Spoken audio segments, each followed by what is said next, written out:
Hey everyone, so for this video I want to go over the automated dirt production, the automated fertilizer production, and then the power production that I'm using for my whole bee production system.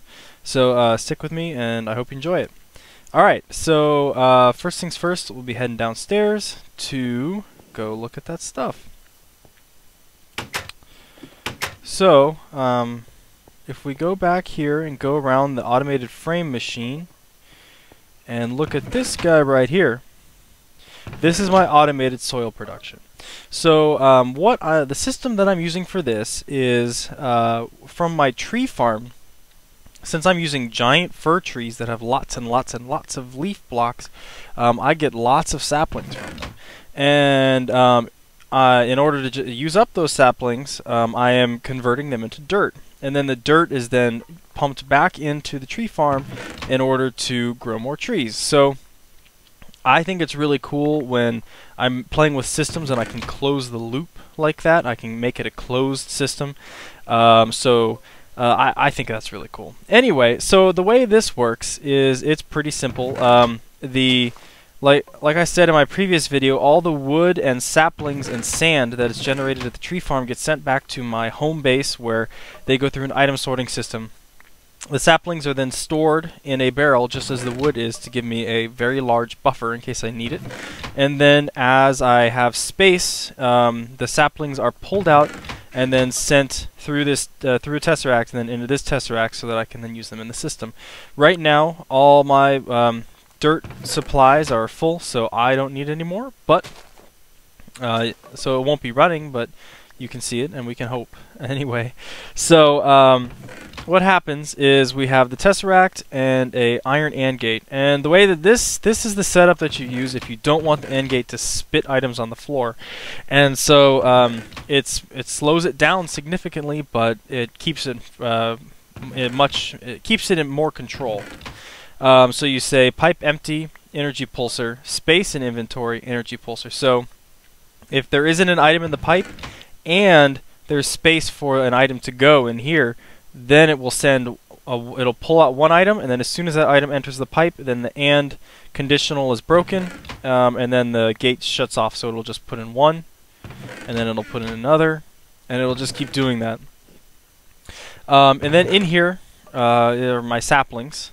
And this gate over here is just a regular gate and says if there's space in inventory, which is the same as this one, then what I want you to do is I want you to turn on my autarkic gate that pulls the saplings out of storage. So it'll pull the saplings out of storage, put them into the tesseract, and tesseracts have a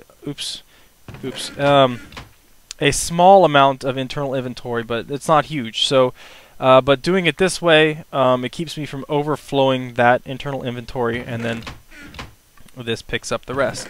So the saplings get put through a fabricator, which converts them into plant balls. Then I have the same buffer system set up as I do with other machines.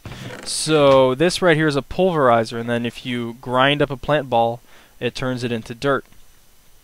And the cool thing is if you use extra trees as opposed to, you know, the vanilla trees, the modded trees, then you get 2 plant balls per sapling as opposed to just 1, which is pretty cool. So what happens here is this guy says instead of looking at if the pulverizer has inventory in it, and first off, I shut off everything except for the input, which is blue on the top, and the output, which is red on the left, so that even though this wooden pipe is connected to the pulverizer, it can't go in. And what this gate, the way this system works is the gate looks at the relay and says if there are items in the inventory, and it's the same buffer system I've set up on the frame machine, which I talked about in a previous video. If there's items in this inventory, then what I want you to do is emit a red pipe signal. And then down here it says if the red pipe signal is off, meaning that there aren't items in the inventory, then you can pull items out. And so since I don't have the pipe empty conditional on this one like I do over there, it will pull out an additional items until it reaches that buffer. But once this conditional is met, there's an item in here. There's still items in the pipe, and it actually happens to be 20 items. So by the time one item gets in here, there's 19 items left in this pipe system that's still traveling. So that's why this buffer is here. So if I didn't have this system set up, I would have one plant ball in here, and you know, eventually then I'd have 19 items on the floor every time. And so anyway, pulverizers are smart, and what they do is they will generate the dirt and then eject them. And since I have it ejecting to the left, it ejects into this ender chest, and it will know that when the adjacent inventory is full and its internal buffer inventory is full, it'll just stop running. So this whole system doesn't require too much automation and control checks, but it's really nice, and I like it, like I said, because I've closed the loop. Moving on to fertilizer production, that's over in the finishing room. And so the only input that I manually have to bring to the system, the only thing that I'm not generating from the bees themselves, are apatite.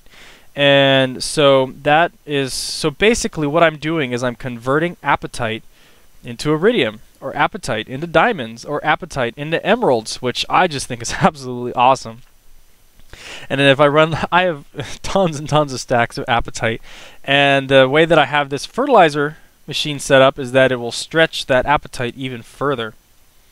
So the recipe that I'm using for the apatite is ash. If you surround a piece of apatite with ash, you get 16 fertilizer. Now I know you can take the fertilizer through Thaumcraft, and then using the infusion table or the cauldron, I can't remember, but you can convert one apatite crystal into 2 concentrated powder, but then you can't use ash anymore to generate the output. So I'm sticking with this. I know I could stretch it a little bit further, but I don't want to wreck the environment or my Vcin flux levels and having to live with wisps all the time and all that kind of stuff. And yeah. Anyway, I get a lot. I get 16 per, and where do I? And so the apatite, I just drop it in this chest. This is kind of like my fuel tank, my gas gauge right here. This guy runs everything, which I just think is absolutely awesome. And then here's my fertilizer buffer chest, and I have a fiendish bee out there, and it generates ash. And so what happens is the ash goes through the piping network just like everything else, and there goes some, and it just got sent down. But what happens is the ash goes down the green line, and then it goes through this guy right here, which is a iron pipe, which acts as a check valve, and it'll go down into this chest. But if this chest is full, like you see here, this gate will say if there's space in inventory, which there isn't at the moment, so it's not emitting a redstone signal, and then it'll emit a red pipe signal. So if there's space, it'll emit a red pipe signal. Red pipe signal goes up to this gate, which is on the iron pipe. And the cool thing about iron pipes is that if you apply a redstone signal to them, they will switch directions. So what I have here is that if the red pipe signal's on, emit a redstone signal. So if, for example, I use up ash and I now have space in inventory, it emits the signal and flips the direction of the check valve. So now ash will come through the system and be able to enter into my buffer chest. But if my buffer chest is full, and if I didn't do that, if I didn't have this system, then it would just bounce, ash would just be all over the floor in here. What happens is that, like you just saw there, the ash bounces back, and it can't go back down blue because that's crescent hammer. It can't go yellow because that's rocky comb. And it could go back down green again, but then it would just bounce back again. So the only way out is to go red, which doesn't have anything on it. And then so it goes to the next gate and then goes through the green line, which is the centrifuge bypass. and then gets sent out to be stored. So I love that little trick. I think that's absolutely awesome that it's self-moderating in that way. Now this over here, this autarkic iron AND gate pulls items out of the internal buffer of the fabricator and into the ender chest. And then this ender chest is what the fertilizer is pulled out for into all of my different tree farms. But I found a little issue with ender chests and iron AND gates. So typically, like I would do over here, I would say space in inventory, emit a signal. So I would say pipe is empty and then emit a signal like I did for the dirt and everything else. If there's space in inventory, emit a, then the end conditional is met and then it'll pull out items. But what it does is if it doesn't actually read space in inventory from the ender chest for some reason. I don't remember. It might read it from the fabricator or might not read it at all. But this was an issue that I had to deal with that was kind of frustrating. So what I ended up doing was I had to put an additional gate here that does the same thing, where it says if there's space in inventory, emit a redstone signal. And this isn't an autarkic gate. And so this actually works. And so it will emit a signal, complete the conditional, and then refill the chest. So that's my fertilizer production. And then power production, I have one oily bee. One oily bee in an apiary with 5 frames. So the apiary gives it 100%, automatically 100% production increase. 5 additional frames, each 100%, so that's a 600% production increase for one oily bee, which makes a comb every about 30 minutes. So basically, every time there's a random tick on the apiary and the apiary updates, or alveary, or I'm confused, whichever, it will pretty much put out a comb. And then the combs go through, get centrifuged, the oily propolis goes out and gets stored. And at the moment, this actually isn't automated because I haven't really had a need to put the energy into automating it. I will do it eventually. I have the system set up in place. I just have to get around to doing it. I've been working on other things.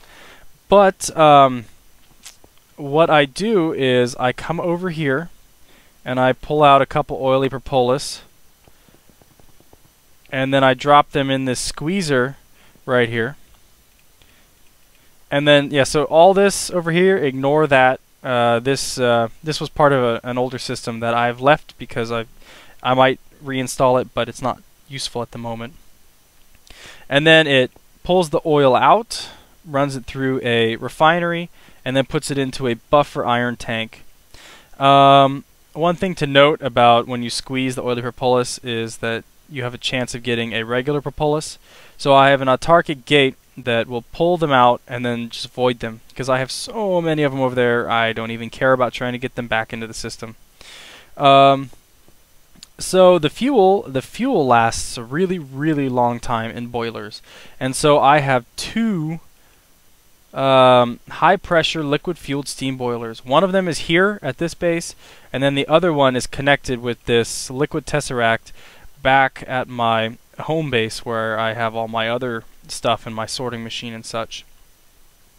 So those 2 boilers provide all the power to run every system I have here. But to note, the other boiler, the excess power gets sent back using a tesseract. So I do have a 25% loss, but I haven't any power issues yet, and so I'm fine with it. And if I ever need to make another boiler, I have a steel bee that has given me stacks on stacks of steel, so I'm good to go if I need to expand in that regard. So I have 2 buffer power energy cells here. There's the tesseract down there. This is kind of the central hub of input and output for all my different systems. I try to keep that a little hidden. You know, one of the things I like looking at pipes, I think it's so cool to watch items travel through them. So I try not to hide my pipes because I just get so much enjoyment from that. But my power lines, I'm perfectly content hiding them because they don't really do anything. You don't see anything moving through them. Anyway, so the steam comes out and gets split off Down here I have my industrial steam engines, which are generating the MJ that run all my MJ systems, and then I have a turbine here that generates the EU that runs all my EU systems for, like, for example, my lava centrifuges and all the centrifuges and electrolyzers and stuff from the finishing, which we saw in a previous episode. Yeah, so those are the 3 systems that I wanted to talk about today. I hope you enjoyed it. Yeah, here's some of the emeralds that I've gotten, and this doesn't even scratch the surface, so pretty cool. Anyway, I hope you enjoyed this video. I have more to come. Alright, talk to you later. Bye.